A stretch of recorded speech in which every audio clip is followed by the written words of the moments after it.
Block cipher modes of operation, securing data beyond single blocks. Welcome to this presentation on block cipher modes of operation. In cryptography, block ciphers secure fixed-size data blocks. But real-world messages are much longer and come in varying sizes. So we use modes of operation to extend block cipher functionality beyond a single block.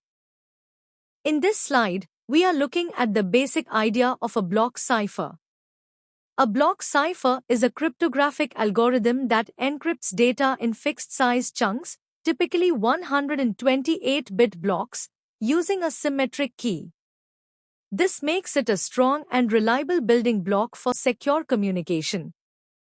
However, a block cipher by itself can encrypt only one block at a time. Real messages are much longer and do not fit neatly into a single block. So, to securely encrypt long messages, we use additional techniques called modes of operation. The diagram shows how a block cipher works. You can see the plaintext block entering from the top. A key is provided from the left. Both are fed into the block cipher encryption box. The output coming out at the bottom is the ciphertext block.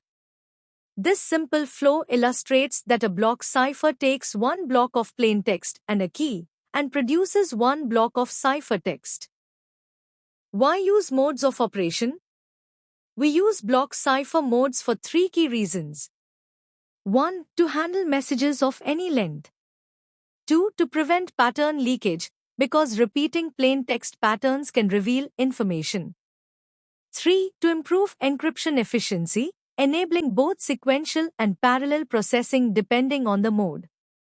The block diagram shows a simple flow chart of multiple plaintext blocks shows how modes connect them and remove visible patterns. The 5 primary NIST-approved modes.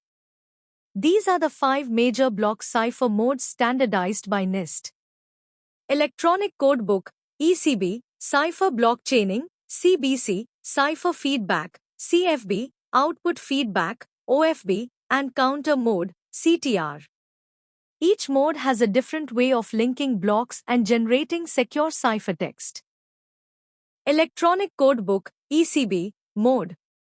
In ECB mode, each plaintext block is independently encrypted using the same key.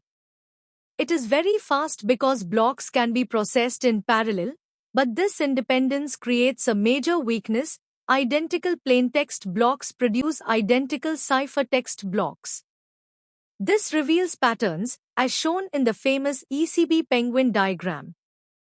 The diagram usually shows multiple plaintext blocks to block cipher to ciphertext blocks.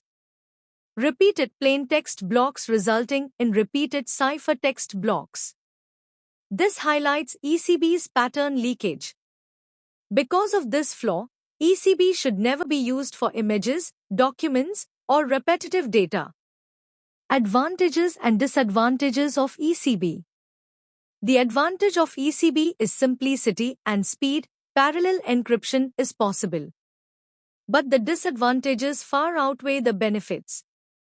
Direct plaintext to ciphertext mapping makes ECB prone to cryptanalysis and completely unsuitable for sensitive data.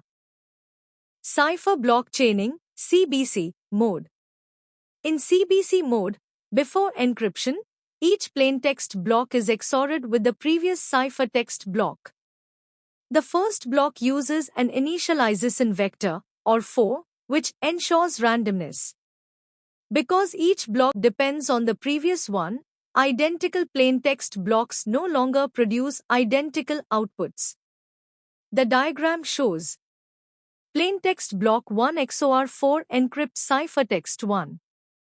Plaintext block 2 XOR ciphertext 1 encrypts ciphertext 2. And so on. This chaining prevents pattern leaks. CBC provides strong confidentiality but must be encrypted sequentially, which reduces performance in parallel environments. Stream-like mode, CFB. In cipher feedback mode, or CFB, the block cipher acts like a stream cipher. Instead of encrypting full blocks, CFB can encrypt smaller units such as bytes or bits.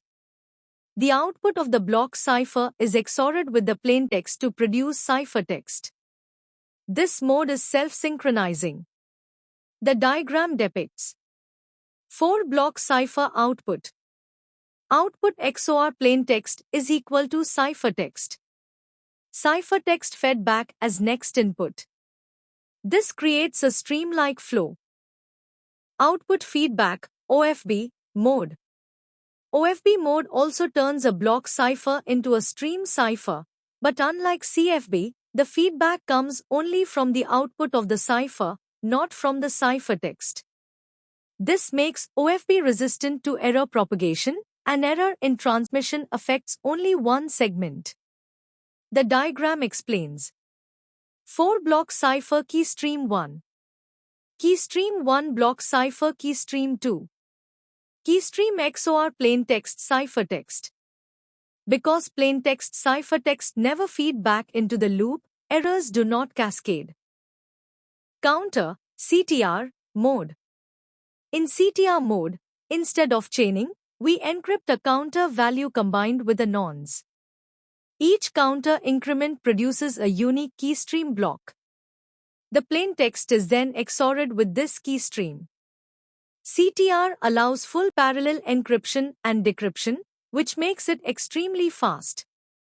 Diagram shows nonce plus counter encrypt keystream block. XOR with plaintext ciphertext. Parallel arrows show all blocks generated independently. The only strict rule, the same nonce key combination must never be reused. Conclusion, choosing the right mode. To conclude, ECB is simple but insecure.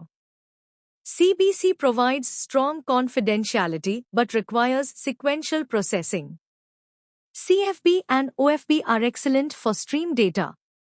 CTR is the fastest and supports parallelism, making it ideal for modern applications.